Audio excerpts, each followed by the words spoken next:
जैसे किरका जहर का रंग होरी हो, कहो कौन तिस खावे राम रंग होरी हो। कहते हैं आपके घर में होरी माने खुशी, जैसे आप होली मनाते हो, खुशी का दिन मनाते हो, कहते ये होरी नकली है। असली होली तो जब होगी तुम्हारे घर में भगवान की भक्ति होगी, सब दुख रोज टलेंगे। एक भक्त कह रहा था जी हमने 11 वर्ष हो गए आज तक कोई त्योहार नहीं मना लिया इस शरण में आए जब। इससे पहले क्या था कि ऐसे कभी तो घर में किसी भाई की मृत्यु होगी, कभी चाचा की होगी, कभी ताऊ की होगी, ताऊ के लड़के की होगी, कभी बहन का बटेऊ मर गया तो कभी बहन मर गई। तो ऐसे 11 वर्ष हो गया हमने कोई त्यौहार नहीं मनाया, रोया करते बैठ के त्योहारों को। तो ये खाक त्योहार है। तो परमात्मा कहते हैं हमारी शरण में आओ, थारा रोज होली रहेगी।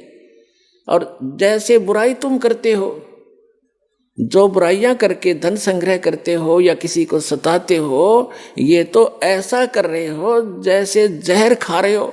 और जब आपको ज्ञान होगा तब कहते जैसे किरका जहर का रंग होरी हो। किरका माने कण, विष का एक कण भी कहीं पड़ा हो और आपको पता हो ये विष है, और विष की गुण को आप जानते ही हैं, कहते हैं उस कण को भी, अब तो आप मुट्ठी भर खा रहे हो, एक कण को भी आदमी नहीं खा सकता, इन्हें पता लग जाए ये विष है। तो अभी पता ही नहीं आपको ये विष है।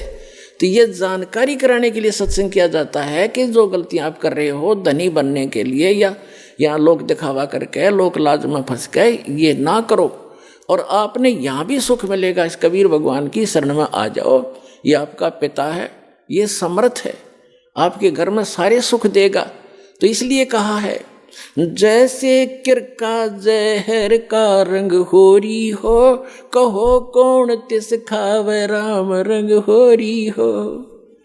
तो फिर ये गलतियां कोई नहीं करेगा, जहर नहीं खाएगा। ये बुराई करना, चोरी करना, रिश्वतखोरी करना, मिलावट करना, किसी को सताना, आप दुख पालेगा। भक्त दूसरे को दुखी नहीं कर सकता, यह आत्मा ही नहीं स्वीकारेगी आपकी इस ज्ञान के आधार से।